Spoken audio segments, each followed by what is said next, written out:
بسم اللہ الرحمن الرحیم۔ السلام علیکم ناظرین کتب الاقطاب حضرت شاہ رکن عالم رحمۃ اللہ علیہ کا شمار ان نفوس قدسیہ میں ہوتا ہے جنہوں نے اپنی تمام زندگی دین اسلام کی نشر و اشاعت اور مخلوق خدا کی خدمت کے لیے وقف کر دی۔ برصغیر پاک و ہند میں حضرت شاہ رکن عالم نے ایسے روحانی اور علمی کارہائے نمایاں انجام دیے ہیں جو رہتی دنیا تک اسلام کی حقانیت کو عام کرتے رہیں گے۔ حضرت شاہ رکن عالم 9 رمضان المبارک 649 ہجری بمطابق 1251 عیسوی جمعہ کے دن پیدا ہوئے۔ آپ کی ولادت کی خوشی میں آپ کے دادا شیخ الاسلام حضرت بہاؤالدین زکریا ملتانی نے ملتان کے غرباء و مساکین کا دامن زر و جواہر سے بھر دیے۔ آپ کا اسم گرامی رکن الدین رکھا گیا۔ آپ کے ادب و آداب سے متاثر ہو کر حضرت خواجہ شمس الدین سبزواری رحمۃ اللہ علیہ نے آپ کو رکن الدین و عالم کا لقب دیا۔ بعد ازاں آپ رحمۃ اللہ علیہ حضرت شاہ رکن عالم کے نام سے مشہور ہوئے۔ آپ حضرت شیخ صدر الدین عارف سہروردی رحمۃ اللہ علیہ کے بڑے فرزند اور حضرت شیخ بہاؤالدین زکریا ملتانی کے پوتے ہیں۔ آپ کا سلسلہ نسب صدر الدین عارف، بہاؤالدین زکریا ملتانی، ابو الفتح شہاب الدین سہروردی، ضیاء الدین سہروردی، شیخ ابو عبداللہ، شیخ اسود احمد دینوروی، شیخ ممتاز علی دینوروی، خواجہ جنید بغدادی، خواجہ سری سکتی، خواجہ معروف کرخی، خواجہ داؤد طائی، خواجہ عجیب اجمی، خواجہ حسن بصری، حضرت علی ابن ابی طالب کرم اللہ وجہ الکریم سے ہوتا ہوا حضور نبی کریم صلی اللہ علیہ وآلہ وسلم سے جا ملتا ہے۔ آپ کی والدہ ماجدہ بی بی راستی جو کہ فرغانہ کے شاہ جمال الدین کی صاحبزادی اور فرغانہ کی شہزادی تھیں، زہد و تقوی کی وجہ سے رابعہ عصر کہلائیں۔ قرآن پاک کی حافظہ تھیں، تلاوت قرآن مجید سے غیر معمولی شغف رکھتی تھیں، روزانہ ایک قرآن مجید ختم کیا کرتی تھیں۔ حضرت شاہ رکن عالم ابھی بطن مادر میں تھے کہ حضرت شیخ بہاؤالدین زکریا ملتانی عید کا چاند دیکھ کر آپ کی والدہ کو سلام کرنے کے لیے کھڑے ہو گئے۔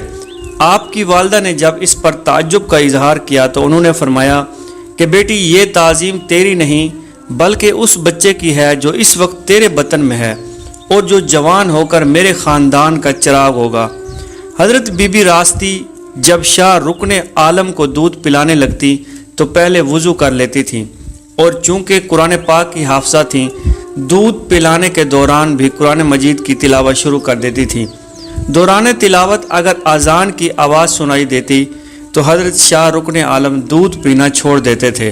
بی بی راستی نے گھر کے خادموں کو حکم دے رکھا تھا کہ ننھے شاہ رکن الدین کو سوائے اسم باری تعالیٰ کے کسی اور لفظ کی تلقین نہ کی جائے۔ اسی احتیاط کا نتیجہ یہ نکلا کہ جب آپ بولنے کے قابل ہوئے تو سب سے پہلے جو لفظ زبان مبارک سے نکلا وہ اللہ عز و جل کا اسم گرامی تھا۔ حضرت شاہ رکن عالم رحمۃ اللہ علیہ نے علوم ظاہری کی تعلیم اپنے والد محترم سے حاصل کی اور روحانی فیوض اپنے دادا حضور بہاؤالدین زکریا ملتانی رحمۃ اللہ علیہ سے حاصل کیے۔ یہ دونوں بزرگ آپ سے بے حد محبت رکھتے تھے اور شیخ شاہ رکن عالم بھی ان دونوں بزرگوں کا اس قدر ادب کرتے تھے کہ کبھی ان سے آنکھ اٹھا کر بات نہ کرتے اور نہ ہی ان کے سامنے بلند آواز سے بولتے۔ حضرت شیخ شاہ رکن عالم کی عمر مبارک جب 4 سال ہوئی تو شیخ الاسلام حضرت بہاؤالدین زکریا ملتانی نے بسم اللہ شروع کی اور شیخ صدر الدین عارف نے قرآن مجید حفظ کروانا شروع کیا۔ حضرت شیخ شاہ رکن عالم کا معمول تھا کہ 3 مرتبہ میں پاؤ سپارہ پڑھتے تھے اور وہ بھی حفظ ہو جاتا تھا۔ قرآن مجید حفظ کر لیا تو قریبی مدرسہ میں علماء و مشائخ سے کسب فیض حاصل کیا۔ جب شاہ رکن عالم کی عمر 4 سال تھی شیخ الاسلام بہاؤالدین زکریا ملتانی 4 پائی پر بیٹھے ہوئے تھے اور دستار مبارک سر سے اتار کر 4 پائی پر رکھ دی تھی۔ حضرت صدر الدین عارف پاس ہی میں موجود تھے کہ ننھے شاہ رکن الدین کھیلتے ہوئے دستار مبارک کے قریب آئے اور اٹھا کر اپنے سر پر رکھ دی۔ والد ماجد نے ڈانٹا کہ یہ بے ادبی ہے، مگر دادا حضور نے فرمایا کہ صدر الدین، پگڑی پہننے سے اس کو نہ روکو، یہ اس کا مستحق ہے اور یہ پگڑی میں اسی کو عطا کرتا ہوں۔ چنانچہ وہ دستار مبارک محفوظ کر دی گئی اور شاہ رکن دین عالم اپنے والد بزرگوار کے بعد مسند خلافت پر مطمئن ہوئے اور دستار مبارک آپ کے سر پر رکھی گئی۔ ایک روز آپ کے والد دریا کے کنارے تشریف لے گئے، ان کے ساتھ حضرت شاہ رکن الدین عالم بھی تھے۔ شیخ صدر الدین نے وضو کیا اور نماز ادا کی، اتنے میں ایک ہرن کا غول ادھر سے گزرا، اس میں ہرنی کا ایک بچہ بھی تھا۔ حضرت شاہ رکن الدین عالم اس بچے کو پکڑنا چاہتے تھے، لیکن وہ بچہ ہاتھ نہ آیا۔ نماز سے فارغ ہو کر شیخ عارف نے اپنے بیٹے کو قرآن پاک کا سبق دیا، ان کو 10 مرتبہ پڑھنے پر بھی سبق یاد نہ ہوا، حالانکہ وہ 3 مرتبہ پڑھ کر سبق کو یاد کر لیتے تھے۔ آپ نے وجہ معلوم کی، جب آپ کو ہرن کے غول اور اس کے بچے کا آپ کی طرف آنا معلوم ہوا تو آپ نے پوچھا کہ وہ غول کس سمت گیا ہے۔ بیٹے نے سمت بتائی، آپ نے اس طرف کچھ پڑھ کر پھونکا تو غول واپس آ گیا۔ ننھے شاہ رکن عالم نے دوڑ کر اس بچے کو پکڑ لیا اور بہت خوش ہوئے، اور اسی خوشی میں ایک سپارہ حفظ کر لیا اور ہرنی کو بما بچے خانقاہ لے آئے۔ آپ 7 سال کی عمر میں ہی 5 وقت با جماعت نماز ادا کرنے لگے۔ حضرت شیخ بہاؤالدین زکریا ملتانی اسی دوران آپ کو اپنے ساتھ رکھتے، تہجد و اشراق، چاشت و اوابین اور دیگر نوافل آپ کو پڑھنے کی ترغیب دیتے۔ حضرت شیخ بہاؤالدین زکریا ملتانی، حضرت شیخ فرید الدین مسعود گنج شکر، حضرت لال شہباز قلندر اور حضرت جلال الدین سرخ پوش بخاری نے کئی تبلیغی دورے اکٹھے کیے، اور پھر ایک ایسا وقت بھی آیا کہ کم سن شیخ شاہ رکن الدین عالم بھی ان کے ہمراہ ہوتے تھے۔ پیارے دوستو، کہتے ہیں کہ ایک دن غوث العالمین نماز سے فارغ ہو کر دروازے کے قریب آئے تو دیکھا کہ شاہ رکن عالم نے دوزخی اور جنتی نمازیوں کی جوتیوں کو الگ الگ قطار لگا رکھی ہے۔ عوام تو اس نکتہ کو کیا جانتے تھے، خاص نے البتہ اپنے ذہنوں پر زور دینے کی کوشش کی، لیکن قبل اس کے کہ وہ نتیجہ نکالتے، حضرت بہاؤالدین زکریا ملتانی نے جوتے غلط ملت کروا دیے اور باہر نکل کر پیار سے سمجھایا کہ بابا ایسا نہ کرو، اللہ تعالیٰ کے راز فاش کرنا ہمارے نزدیک گناہ ہے۔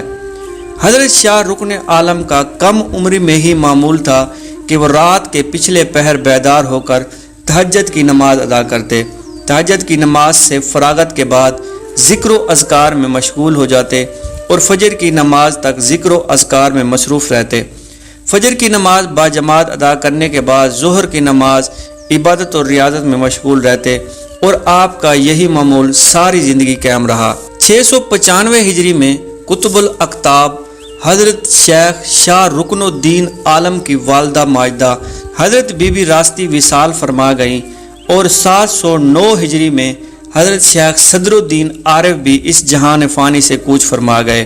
حضرت شیخ صدر الدین کے وصال کے بعد قطب الاقطاب حضرت شاہ رکن عالم مسند نشین ہوئے اور شیخ بہاؤالدین زکریا ملتانی کی عطا کردہ دستار مبارک سر پر رکھی، اور امیر المومنین حضرت سیدنا علی المرتضیٰ کرم اللہ وجہ الکریم کا وہ خرقہ بھی زیب تن کیا جو شیخ شہاب الدین سہروردی کے توسل سے ان کے آباء و اجداد پھر ان تک آن پہنچا تھا۔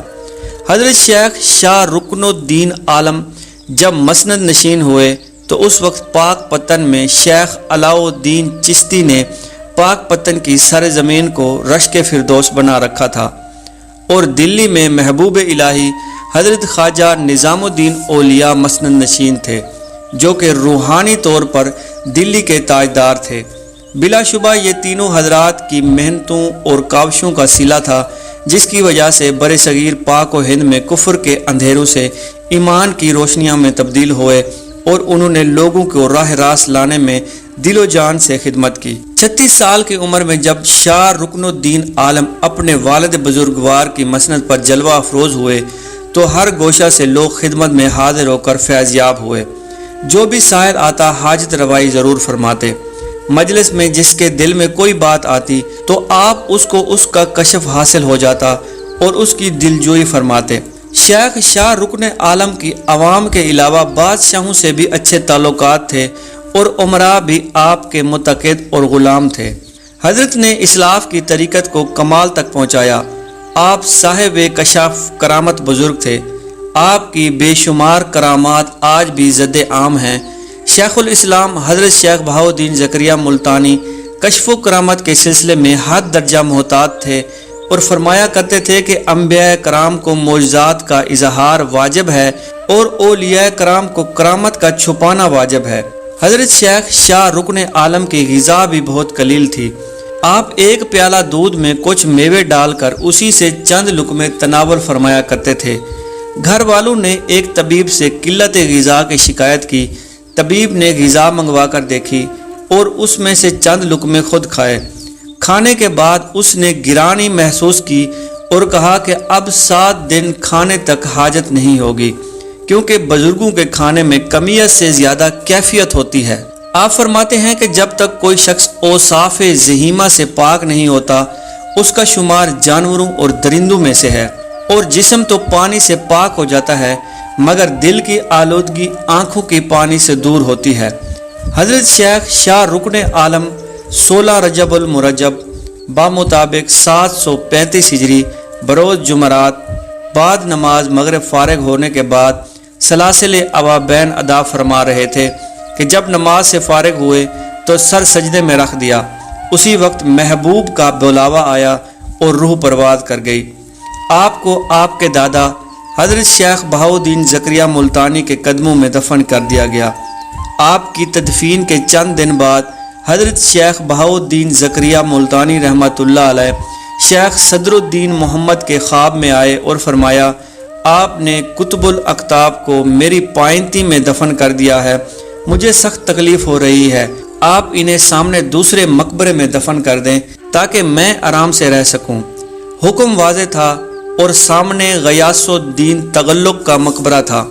یہ مقبرہ تعمیر اور عقیدت کی عظیم داستان تھا۔ غیاث الدین تغلق نے یہ مقبرہ حضرت غوث العالمین کے قرب میں دفن ہونے کی خاطر اپنے ذاتی خرچ سے تعمیر کروایا تھا، مگر اتفاق سے سلطان کی موت دلی میں واقع ہوئی اور سلطان کو دلی میں ہی دفن کر دیا گیا تھا۔ سلطان کے جانشین محمد شاہ تغلق نے، جو شاہ رکن عالم کا معتقد تھا، مقبرہ حضرت شاہ رکن عالم کو دے دیا۔ حضرت شاہ رکن عالم اسے عبادت گاہ کے طور پر استعمال فرماتے رہے تھے، مگر محض اسی خیال سے کہ ممکن ہے کہ اس کی تعمیر بیت المال کے روپیوں سے کی گئی ہو، دفن ہونا پسند نہ فرمایا۔ حسن اتفاق سے غیاث الدین تغلق کا صاحبزادہ اور ہندوستان کا بادشاہ فیروز شاہ تغلق عین اسی دن سندھ سے واپس دلی جا رہا تھا۔ جب وہ ملتان میں رکا، ملتان کے امام الدین نے اسے بہاؤالدین زکریا ملتانی کا خواب سنایا تو اس نے اس بات کا یقین دلایا کہ اس مقبرہ کی تعمیر بیت المال سے نہیں ہوئی، بلکہ سلطان غیاث الدین تغلق نے اپنی ذاتی آمدنی سے، جبکہ وہ دیپال پور کے گورنر تھے، تعمیر کرایا تھا۔ لہٰذا اس نے امام الدین کے ساتھ قبر کشائی کی، حضرت شاہ رکن عالم کے جسد مبارک کو کندھا دے کر والد کے خالی مقبرے تک لایا اور اپنے ہاتھوں سے ان کی تدفین کی۔ وہ دن ہے اور آج کا دن ہے کہ یہ مقبرہ نہیں رہا، بلکہ قطب الاقطاب حضرت شیخ شاہ رکن عالم کا مزار بن گیا۔ حضرت نے جہاں علم و عمل اور سیرت و کردار کے مجسم پیکر بن کر لوگوں کو دائرہ اسلام میں داخل کر کے بر صغیر میں اسلام کی حقانیت کا بول بالا کیا اور پورے خطہ زمین کے لیے رحمت کا باعث بنے، وہاں ان کا یہ مزار دنیا بھر میں ملتان کی پہچان بنا، جس کی تاریخی اور تعمیری خصوصیات کے باعث ملتان کو قدیم عظمت کا نشان کہا جاتا ہے۔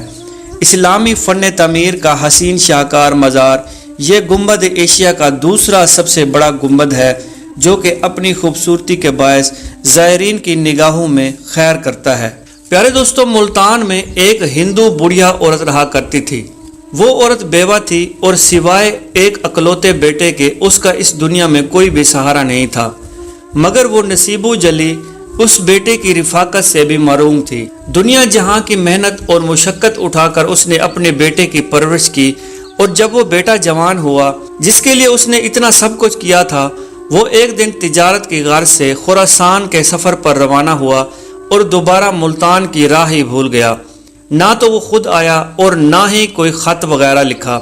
وہ بیچاری ممتا کی ماری اس کی یاد میں ساری رات روتی رہتی تھی اور دن بھر لوگوں کی منتیں کرتی کہ کسی طرح وہ اس کے بیٹے کو واپس اس کے پاس لا دیں۔ لیکن پیارے دوستو، لوگ بھی رحم کے جذبے سے اس بوڑھی عورت کو دیکھتے اور بے بسی کا اظہار کر کے اپنی راہ لے لیتے تھے۔ آخر میں جب لوگوں نے یہ دیکھا کہ یہ تو ممتا کی ماری اب پاگل ہونے کو ہے، تو کسی نے اس بڑھیا کو مشورہ دیا کہ دیکھ، تو ملتان کے مسلمان درویش کے پاس جا، ان پر اللہ تعالیٰ کی بڑی رحمت ہے اور وہ تجھے تیرے بیٹے سے ملوانے کا کام کر سکتے ہیں۔ پیارے دوستو، ڈوبتے کو تنکے کا سہارا کافی ہوتا ہے۔ چنانچہ اس عورت نے جب یہ بات سنی کہ کوئی ایسا در بھی ہے جہاں پر وہ کامیاب لوٹ سکتی ہے، تو اس نے فوراً شاہ رکن عالم کے دربار کی طرف دوڑ لگا دی اور سیدھی آپ رحمت اللہ علیہ کے حجرہ مبارک میں پہنچ کر فریاد کرنے لگی کہ حضور مجھ پر رحم کریں، میرا اکلوتا بیٹا بڑے وقت سے مجھ سے الگ ہو گیا ہے اور نہ جانے وہ کدھر غائب ہو گیا ہے۔ جذبات کی شدت سے وہ عورت روتی بھی جاتی تھی اور زبان سے بار بار فریاد بھی کرتی جا رہی تھی۔ آپ رحمت اللہ علیہ نے رحم دلی سے اس عورت کو دیکھتے ہوئے چند لمحوں کے لیے اپنی آنکھیں بند کر کے مراقبے میں چلے گئے اور پھر کچھ دیر بعد آنکھیں کھولتے ہوئے اس ہندو عورت سے کہا کہ بی بی گھر جا، تمہارا بیٹا اللہ کی رضا سے گھر پہنچ چکا ہوگا۔ پیارے دوستو، یہ سننا تھا کہ وہ بوڑھی عورت خوشی سے پاگل ہوتے ہوئے اپنے گھر کی طرف بھاگی اور ابھی وہ گھر کی دہلیز سے ذرا دور ہی تھی کہ اس نے دیکھا کہ اس کا بیٹا ہاتھ میں ہانڈی میں ڈالنے والا بڑا سا چمچہ اٹھائے دوڑتا ہوا آ رہا ہے۔ عورت نے جب اتنا لمبے عرصے کے بعد اپنے اکلوتے بیٹے کو دیکھا تو دوڑ کر اسے اپنے گلے سے لگایا اور رو رو کر سارا حال اپنے بیٹے کو بتایا۔ پیارے دوستو، وہ نوجوان حیرت سے کبھی اپنی ماں کو دیکھتا اور کبھی اپنے آبائی شہر کی گلیوں اور گھروں کو دیکھتا۔ پھر اچانک اس کے ہاتھ میں پکڑے ہوئے چمچے پر اس کی نظر گئی۔ پھر وہ اپنی ماں کو لے کر اپنے گھر میں داخل ہوا اور حیرت سے اپنی ماں کو بتانے لگا کہ اماں، یہ تو بہت بڑا نرالا واقعہ ہو گیا ہے۔ میں تو وہاں خراسان میں بیٹھا ہانڈی میں چمچہ ہلا رہا تھا کہ ایک بلی کہیں سے نمودار ہوئی اور وہ تھالی میں رکھے ہوئے گوشت کو لے کر بھاگ کھڑی ہوئی۔ مجھے اس بلی پر اتنا شدید غصہ آیا، چنانچہ میں نے اپنے ہاتھ میں پکڑے ہوئے چمچے کے ساتھ اسی کے پیچھے بھاگا۔ لیکن جب گھر سے باہر نکلا تو کیا دیکھتا ہوں کہ میں اپنے شہر کی گلی میں خود کو موجود پاتا ہوں۔ اے اماں، کیا یہ عجیب بات نہیں ہے؟ آخر ایسا کیسے ہو گیا؟ تو پیارے دوستو، اس کی ہندو ماں جب فرط مسرت سے اپنے بیٹے کو دیکھتے ہی جا رہی تھی، پوری بات سننے کے بعد اس نے اپنے بیٹے کو حضرت شاہ رکن عالم رحمت اللہ علیہ کے بارے میں بتایا۔ چنانچہ اگلی صبح اس کا بیٹا آپ رحمت اللہ علیہ کی خدمت میں حاضر ہوا اور آپ رحمت اللہ علیہ نے اس کو نصیحت کرتے ہوئے فرمایا کہ دیکھ، یہ تیری ماں ہے جس نے تجھے پال پوس کر اتنا بڑا کیا، تجھے جوان اور باہمت بنا دیا کہ اب تو گھر سے نکل کر ملک خراسان جیسے دور دراز علاقے میں تجارت کرتا ہے، پھر بھی اپنی ماں کو بھول گیا ہے۔ اے لڑکے، یاد رکھ، جس دن تو اپنی ماں کو بھول جائے گا تو تیرا خدا بھی تجھے بھول جائے گا۔ پیارے دوستو، ایک مرتبہ کا ذکر ہے کہ ایک درویش آدمی کہیں سے شاہ رکن عالم رحمت اللہ علیہ کی شہرت و عظمت سن کر انہیں ملتان شہر ملنے آیا اور وہ آپ رحمت اللہ علیہ کی خانقاہ میں آ کر رہنے لگا۔ دوستو، ایک دن جب اس کی ملاقات آپ رحمت اللہ علیہ سے ہوئی تو اس نے جب آپ رحمت اللہ علیہ کا ظاہری حسن و جمال اور باطنی کمال دیکھا تو وہ آدمی آپ رحمت اللہ علیہ سے متاثر ہوئے بغیر نہ رہ سکا۔ وہ نادان یہ سمجھ بیٹھا کہ اس میں ضرور شاہ رکن عالم کی غذا کی تاثیر ہوگی جو ان کے چہرے سے یوں نور ٹپک رہا ہے۔ چنانچہ اس نے فیصلہ کر لیا کہ اب خواہ کچھ بھی ہو جائے وہ ہر روز خانقاہ کی خوراک استعمال نہیں کرے گا اور وہ خانقاہ کے انتظام چلانے والوں سے ضد کرے گا کہ اسے بھی وہ وہی کھانا دے جو لوگ حضرت شاہ رکن عالم رحمت اللہ علیہ کے لیے تیار کرتے ہیں۔ وہ اس غلط فہمی میں مکمل طور پر مبتلا ہو چکا تھا کہ شاہ رکن عالم کے چہرے سے جو نور کی پھوار پھوٹتی ہے اس کا راز صرف ان کی اعلیٰ غذا میں پوشیدہ ہے جو ان کے لیے خاص طور پر تیار کی جاتی ہے۔ دوستو اگلے دن جب اسے کھانا دیا گیا تو اس نے کھانا کھانے سے انکار کر دیا اور کہنے لگا کہ مجھے وہی کھانا کھلاؤ جو تم لوگ اپنے قطب الاقطاب یعنی حضرت شاہ رکن عالم رحمۃ اللہ علیہ کو کھلاتے ہو، میں خانقاہ کا لنگر کسی صورت میں نہیں کھاؤں گا۔ پیارے دوستو، دربار کا لنگر چلانے والوں نے ہر طرح سے اس درویش آدمی کی منت و سماجت کری، لیکن وہ درویش بھی ایک ہٹ دھرم تھا۔ اس نے کسی کی بات نہ سنی اور یہی مطالبہ کرتا رہا کہ میں کھانا کھاؤں گا تو وہی کھانا کھاؤں گا، مجھے صرف وہی کھانا کھلواؤ جو تم لوگ شاہ رکن عالم رحمۃ اللہ علیہ کو کھلاتے ہو۔ آخر لوگوں نے تنگ آ کر اس کی بات آپ رحمۃ اللہ علیہ کو بتائی۔ آپ رحمۃ اللہ علیہ نے اسے اپنے دسترخوان سے کھانا اس درویش کے لیے بھجوا دیا، اور وہ درویش جو خانقاہ کے لنگر میں پکی دنیا کے لذیذ کھانوں کو ٹھکرا کر اپنی بیش قیمت خوراک کی خواہش میں بیٹھا تھا، جو اس کے خیال میں شاہ رکن عالم رحمۃ اللہ علیہ کھاتے ہوں گے، لیکن دوستو اس درویش نے جب اپنے آگے جو کی روٹی اور بے نمک ابلی ہوئی سبزی دیکھی تو حیرت میں چلا گیا۔ بولا کہ یہ تم لوگ مجھے کیا کھلانے کے لیے اٹھا لائے ہو؟ لوگوں نے مسکرا کر کہا، ارے بابا جی، تم نے خود ہی تو خواہش ظاہر کی تھی کہ تم وہی غذا کھانا چاہتے ہو جو شاہ رکن عالم رحمۃ اللہ علیہ کھاتے ہیں، یہ وہی غذا ہے جو ہم نے تمہارے سامنے پیش کر دی، تو تم اب کہتے ہو کہ یہ کیا اٹھا لائے ہو؟ وہ درویش یہ دیکھ کر حیران رہ گیا اور شرمندگی کے مارے منہ چھپا کر بیٹھ گیا اور اپنے آپ کو ملامتیں کرنے لگا۔ اس نے حضرت شاہ رکن عالم رحمۃ اللہ علیہ کے بارے میں کیسی بے سروب باتیں سوچی تھیں۔ ادھر جب سب لوگ کھانا کھانے سے فارغ ہو کر اپنے اپنے حجرے میں چلے گئے تو آپ رحمۃ اللہ علیہ نے اس درویش کو اپنی بارگاہ میں بلا لیا۔ وہ ندامت سے سر جھکائے ہوئے آپ رحمۃ اللہ علیہ کے سامنے کھڑا تھا، تو آپ رحمۃ اللہ علیہ نے فرمایا، اے بابا، ہماری یہ خوب روئی اعلیٰ اور مرغن کھانے کھانے سے نہیں بلکہ عبادت اور ریاضت سے حاصل ہوئی روحانی غذا سے ہے۔ پھر آپ رحمۃ اللہ علیہ نے اس درویش کو پکڑ کر اپنے سینے سے لگایا اور اس درویش نے بغل گیر ہوتے ہی محسوس کیا کہ جیسے اس پر عرفان کے دروازے کھل گئے ہوں، اور وہ فوراً آپ رحمۃ اللہ علیہ کے قدموں میں گر کر رونے لگا۔ آپ رحمۃ اللہ علیہ نے اسے اٹھایا اور ریاضت اور مجاہدے کی تلقین فرمانے لگے اور دینی تعلیم کی کچھ اہم باتیں اسے بتائیں، اور واعظ و نصیحت کرنے کے بعد آپ رحمۃ اللہ علیہ نے اس درویش کو رخصت کر دیا۔ پیارے دوستو، حضرت شیخ بہاؤالدین زکریا ملتانی بڑے صاحب کرامت اللہ کے ولی گزرے ہیں۔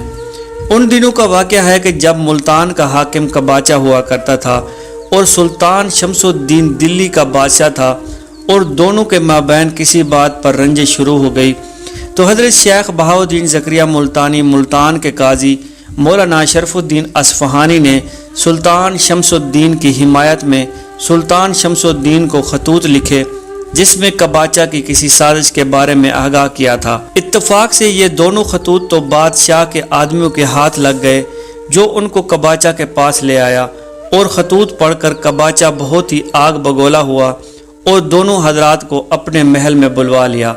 جب یہ دونوں بزرگ آئے تو قباچہ نے حضرت شیخ بہاؤالدین زکریا ملتانی رحمۃ اللہ علیہ کو اپنی دائیں طرف بٹھایا اور قاضی شرف الدین کو اپنے سامنے بیٹھنے کا حکم دیا اور ان کا خط ان کے ہاتھ میں دے دیا، تو قاضی شرف الدین نے وہ خط پڑھنا شروع کر دیا اور خاموشی اختیار کر لی۔ قباچہ غصے میں آگ بگولا ہو گیا۔ اس نے جلاد کو حکم دیا کہ اس کی گردن اڑا دی جائے، چنانچہ قاضی شرف الدین کو قتل کر دیا گیا۔ اس کے بعد قباچہ نے حضرت شیخ بہاؤالدین زکریا ملتانی کا خواص ان کے ہاتھ میں دے کر دریافت کیا کہ یہ خط کس کا ہے۔ آپ رحمۃ اللہ علیہ نے خط کی طرف دیکھا اور فرمایا کہ بلا شبہ یہ میرا خط ہے اور اسے میں نے ہی لکھا ہے۔ تو قباچہ نے پوچھا کہ آپ نے سلطان شمس الدین کو یہ خط کیوں لکھا ہے؟ تو آپ رحمۃ اللہ علیہ نے فرمایا کہ جو کچھ میں نے لکھا ہے اللہ سبحانہ تعالیٰ کے حکم سے لکھا ہے، اب تمہارے دل میں جو آئے تم وہ کرو، اور تم کر بھی کیا سکتے ہو، اور تمہارے ہاتھ میں ہی کیا ہے۔ قباچہ نے جب اس کی باتیں سنی تو سوچ میں پڑ گیا کہ کھانا لایا جائے، کیونکہ حضرت شیخ بہاؤالدین زکریا ملتانی رحمۃ اللہ علیہ کی یہ عادت مبارکہ تھی کہ آپ کسی کے گھر میں کھانا نہیں کھاتے تھے، تو بادشاہ کا مقصد کھانا طلب کرنے سے یہ تھا کہ جب آپ کھانا نہ کھائیں گے تو مجھے موقع مل جائے گا تو میں آپ کو نقصان پہنچا دوں گا۔ چنانچہ حضرت شیخ بہاؤالدین زکریا ملتانی نے کشف باطنی سے اس کی نیت معلوم کر لی۔ پیارے دوستو، جب کھانا لایا گیا تو کباچہ نے آپ سے کہا کہ بسم اللہ کیجئے، تو آپ رحمت اللہ علیہ نے بسم اللہ الرحمن الرحیم کہہ کر کھانے کی طرف ہاتھ بڑھایا اور کھانا کھانا شروع کر دیا۔ تو کباچہ نے جب یہ صورتحال دیکھی تو اس کا غصہ ٹھنڈا ہو گیا اور اس نے آپ رحمت اللہ علیہ سے معذرت کی اور معافی بھی مانگی، اور آپ رحمت اللہ علیہ کو اعزاز و اکرام سے رخصت کر دیا۔ پیارے دوستو، ایک مرتبہ بہت بڑے عالم اور فاضل دانشور بخارا شہر سے دلی آ گیا۔ اس کی عالمانہ شہرت پورے ہندوستان میں پھیل چکی تھی۔ لوگ اس کو بڑا ہی دانا عقل مند آدمی سمجھتے تھے۔ ہندوستان سے وہ آدمی پھرتا پھراتا ملتان آ گیا، مگر اس نے حضرت بہاؤالدین زکریا ملتانی سے ملاقات کرنے کو اچھا نہ سمجھا۔ تو دوستو، کافی عرصہ ملتان شہر میں قیام کرنے کے بعد جب وہ عالم آدمی وہاں سے جانے لگا تو اس کے کچھ خواریوں اور ساتھیوں نے اس سے کہا کہ حضور ایک مرتبہ جناب حضرت زکریا ملتانی رحمت اللہ علیہ سے تو مل لیں۔ تو آخر اس نے اپنے ساتھیوں کی ضد کے آگے گھٹنے ٹیکنے پڑے تو اس نے کہا کہ چلو حضرت سے مل ہی لیتے ہیں۔ تو پیارے دوستو، اس عالم نے لمبے لمبے بال رکھے ہوئے تھے جن کی ایک لمبی سی لڑ اس کی شانوں پر جھول رہی تھی، اور اس کے سر پر ایک بڑا سا امامہ رکھا ہوا تھا جس کا شملہ نیچے لٹک رہا تھا۔ جب وہ آپ رحمت اللہ علیہ کی خانقاہ پر پہنچا تو جناب بہاؤالدین زکریا ملتانی نے مسکراتے ہوئے اس سے مخاطب ہو کر کہا کہ کندھوں پر 2 سانپ لٹکا کر آئے ہو۔ یہ بات کرنے کی دیر تھی کہ اس عالم نے دیکھا کہ اس کے کندھوں پر واقعی ہی 2 اصلی سانپ لٹک رہے تھے، اور وہ اس قدر دہشت زدہ ہوا کہ اس کی ساری اکڑ اور دبنگ بازی رفو چکر ہو گئی، اور وہ دستار و جبہ ایک طرف پھینک کر آپ رحمت اللہ علیہ کے قدموں میں گر گیا، اور آپ نے اس کو اٹھایا اور فرمایا، بس اتنی سی بات سے گھبرا گئے ہو؟ یہ تو تمہارا غرور، نخوت اور برتری تھی جو اللہ سبحانہ و تعالیٰ نے تمہیں سانپوں کی شکل میں دکھا دی ہے۔ اس غرور کو ساتھ لیے پھر رہے ہو، اور جب وہ اصلی شکل میں نظر آئے تو تم اس سے خوفزدہ ہو گئے۔ پیارے دوستو، یہ سن کر وہ عالم بہت شرمندہ ہوا اور آپ کے قدموں میں گر کر معافی مانگنے لگا۔ آپ کے ہاتھ پر بیعت ہوا اور اپنا سر منڈوا لیا۔ ایک عرصہ تک آپ رحمت اللہ علیہ کے حجرے میں بند ہو کر عبادت اور ریاضت میں مشغول رہے، اور وہ ہر ایک سے یہی کہتے تھے کہ میں نے کسی مدرسے یا مکتب سے علم حاصل نہیں کیا، بلکہ میں نے یہ سب جناب زکریا ملتانی رحمت اللہ علیہ کی خانقاہ سے حاصل کیا ہے۔ پیارے دوستو، ایک روز حضرت بہاؤالدین زکریا ملتانی رحمت اللہ علیہ مسجد میں تشریف لائے تو وہاں پر چند مرید اور درویش وضو فرما رہے تھے۔ تو آپ رحمت اللہ علیہ کو دیکھ کر سب کے سب لوگ وضو چھوڑ کر کھڑے ہو گئے، مگر ایک درویش بدستور وضو کرتا رہا، اور جب وہ وضو سے فارغ ہوا تو تعظیماً آپ رحمت اللہ علیہ کے سامنے کھڑا ہو گیا۔ تو آپ رحمت اللہ علیہ نے اس درویش آدمی کی طرف اشارہ کرتے فرمایا کہ اصل درویش یہ ہے جس نے خدا کے کام کو مقدم جانا اور اس کے بعد اپنے مرشد کی طرف راغب ہوا۔ یہی دستور درویشی ہے کہ پہلے اپنے مالک یعنی اللہ سبحانہ و تعالیٰ کی طرف جھکو، اس کی بندگی اور عبودیت اختیار کرو، اس کے بعد اپنے شیخ کی تعظیم بجا لاؤ۔ وضو کر کے انسان خدا کی بارگاہ میں جاتا ہے، اور خدا کے گھر جاتے ہوئے راستے میں اگر کوئی انسان مل بھی جائے تو خواہ وہ کتنا ہی برگزیدہ کیوں نہ ہو، اس کی تعظیم سے زیادہ اپنے منزل کی طرف جانا مقدم سمجھا جانا چاہیے۔ آپ رحمت اللہ علیہ ہمیشہ انکساری کی تعلیم فرمایا کرتے تھے، اور شخصیت پرستی سے زیادہ خدا پرستی کو معتبر اور مقدم جانتے تھے۔ دوستو، یہی وجہ تھی کہ انکساری نے آپ رحمت اللہ علیہ کو اونچے کمال اور بلند مرتبہ پر پہنچا دیا تھا۔ پیارے دوستو، ایک دفعہ کا ذکر ہے کہ حضرت خواجہ عثمان ہارونی رحمت اللہ علیہ سفر کرتے ہوئے ایک ایسے مقام پر جا پہنچے جہاں پر آتش پرست رہتے تھے۔ لوگوں نے آتش کدا تیار کر رکھا تھا جس پر ایک بہت بڑا گنبد تھا۔ یہ آتش کدا روزانہ جلایا جاتا تھا، اور وہ سب لوگ اس کے ارد گرد جمع ہو کر آگ کی پوجا کیا کرتے تھے۔ خواجہ عثمان ہارونی اسی مقام سے گزرے، تھوڑے سے فاصلے پر ایک ندی کے قریب قیام فرمایا، اور فخر الدین نامی ایک خادم کو بھیجا کہ قریبی بستی سے جا کر آٹا اور آگ لے آئے تاکہ روٹیاں پکائی جائیں۔ تو پیارے دوستو، خادم اسی بستی کی طرف روانہ ہو گیا، اور وہاں سے وہ آٹا خریدا اور آتش کدے کے پاس آیا اور آتش پرستوں سے آگ مانگنے لگا۔ تو پجاریوں نے آگ دینے سے صاف انکار کر دیا، تو وہ خادم آگ کے بغیر ہی واپس آ گیا اور خواجہ صاحب کے سامنے سارا واقعہ بیان فرمایا۔ تو پیارے دوستو، خواجہ صاحب خود آتش کدے کے پاس گئے اور پجاریوں کو واعظ و نصیحت کی کہ اس آگ کو پوجنے سے کوئی فائدہ نہیں ہوگا، اور فرمایا کہ یہ تھوڑے سے پانی سے فنا ہو جاتی ہے، یعنی اس کو بقا حاصل نہیں ہے، اس لیے ایسی چیزوں کی پرستش مت کرو جو اپنا وجود ہی قائم نہ رکھ سکیں۔ تو پجاریوں نے جواب دیا کہ آگ کا وجود بہت ہی عظیم ہے، لہٰذا ہم اس کی پرستش کیوں نہ کریں۔ تو خواجہ صاحب رحمۃ اللہ علیہ نے فرمایا کہ تم اتنی مدت سے اس آگ کو پوج رہے ہو، تو ذرا اپنا پاؤں اس آگ میں رکھ کر تو دیکھو کیا یہ تمہیں جلاتی ہے یا نہیں۔ تو وہ بولے، حضور یہ آگ کی خاصیت ہے، تو یہ کیسے ہو سکتا ہے کہ وہ ہمیں نہ جلائے گی۔ وہ لوگ حضور سے بحث کرنے میں پڑ گئے، تو خواجہ صاحب رحمۃ اللہ علیہ کے ارشاد کا ان پر کوئی اثر نہ ہوا۔ پیارے دوستو، حضرت خواجہ عثمان ہارونی نے اپنا ہاتھ اس آگ میں ڈال دیا۔ جب آپ رحمۃ اللہ علیہ کے ہاتھ کو آگ نے نہ جلایا تو وہ لوگ یہ دیکھ کر بہت حیران ہوئے اور آپ سے متاثر ہونے لگے۔ بعد ازاں آپ رحمۃ اللہ علیہ نے انہیں واعظ و نصیحت فرمائی، تو وہ سب لوگ آپ رحمۃ اللہ علیہ کی نصیحت اور فرمان سے اسلام میں داخل ہو گئے اور مسلمان ہو گئے۔ پیارے دوستو، ایک مرتبہ کا ذکر ہے کہ ایک بوڑھا شخص نہایت ہی پریشانی کے عالم میں حضرت خواجہ عثمان ہارونی کی خدمت میں حاضر ہوا۔ آپ رحمۃ اللہ علیہ نے اس کی طرف دیکھ کر فرمایا کہ کیا بات ہے، تم اس قدر پریشان کیوں دکھائی دے رہے ہو؟ تو اس بوڑھے نے کہا کہ حضرت 40 برس گزر چکے ہیں، میرا ایک بیٹا تھا جو گم ہو گیا ہے، اس کے بارے میں مجھے آج تک کوئی خبر نہیں ملی کہ وہ زندہ بھی ہے یا مر گیا ہے۔ آپ رحمۃ اللہ علیہ کی خدمت اقدس میں اس لیے حاضر ہوا ہوں کہ آپ سے دعا کی درخواست کروں کہ مجھے میرا بچھڑا ہوا بیٹا واپس مل جائے۔ پیارے دوستو، حضرت خواجہ عثمان ہارونی رحمۃ اللہ علیہ نے اس بوڑھے آدمی کی بات سنی تو مراقبہ میں چلے گئے۔ کافی دیر بعد آپ رحمۃ اللہ علیہ نے مراقبے سے اپنا سر اٹھایا اور حاضرین مجلس سے فرمایا کہ آؤ ہم سب مل کر اس نیت سے دعا کریں کہ اس بزرگ کا بیٹا اسے صحیح سلامت مل جائے۔ چنانچہ جب سب لوگوں نے دعا کر لی تو آپ رحمۃ اللہ علیہ نے اس بوڑھے شخص سے فرمایا کہ اے بابا، جاؤ تمہارا بیٹا تمہارے گھر آ چکا ہوگا۔ چنانچہ یہ سننا تھا کہ وہ بوڑھا آدمی اسی وقت اپنے گھر کی طرف بھاگنے لگا تو اس کے گھر کے افراد میں اس کے بیٹے کے آنے کی مبارکباد دی کہ تمہارا بیٹا جو 40 سال پہلے گم ہو گیا تھا وہ مل گیا ہے اور اپنے گھر لوٹ آیا ہے۔ پیارے دوستو، بوڑھا آدمی بہت زیادہ خوش ہوا، اس نے اپنے بیٹے سے ملاقات کی، تو پھر دونوں باپ بیٹا حضرت خواجہ عثمان ہارونی کی خدمت میں حاضر ہوئے اور آپ رحمۃ اللہ علیہ کا شکر ادا کرنے لگے۔ حضرت خواجہ عثمان ہارونی رحمۃ اللہ علیہ نے اس کے بیٹے سے پوچھا کہ تم اب تک کہاں رہے؟ وہ کہنے لگا کہ میں جزائر دریا دیوان کے ایک جزیرے میں قید تھا اور مجھے زنجیروں میں جکڑا ہوا تھا، اور میں آج بھی اسی جگہ پر قید تھا۔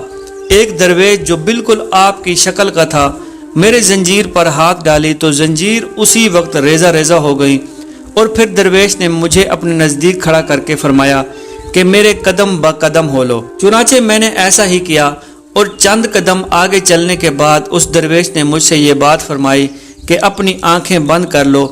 تو میں نے درویش کے کہنے پر اپنی آنکھیں بند کر لی، اور جب تھوڑی دیر کے بعد میں نے اپنی آنکھیں کھولی تو اپنے آپ کو گھر کے دروازے پر پایا۔ سبحان اللہ۔ پیارے دوستو، جب ہندوستان کا بادشاہ علاؤ الدین خلجی وفات پا گیا تو اس کا بیٹا ہندوستان کے تخت و تاج کا مالک بنا اور وہ قطب الدین خلجی کے نام سے مشہور ہوا۔ پیارے دوستو، قطب الدین خلجی کے تخت نشین ہوتے ہی درباری خوش آمدیدیوں نے اسے یوں گھیرے میں لے لیا کہ وہ سوچنے سمجھنے کی صلاحیت سے بالکل عاری ہو گیا۔ جو درباریوں نے اس کے کان میں ڈالا تو وہ اسے آنکھ بند کر کے اس پر ایمان لے آیا۔ شاہی درباروں نے دلی میں حضرت خواجہ نظام الدین رحمۃ اللہ علیہ کی شہرت اور دبدبا دیکھا تو وہ بہت زیادہ حسد کرنے لگے۔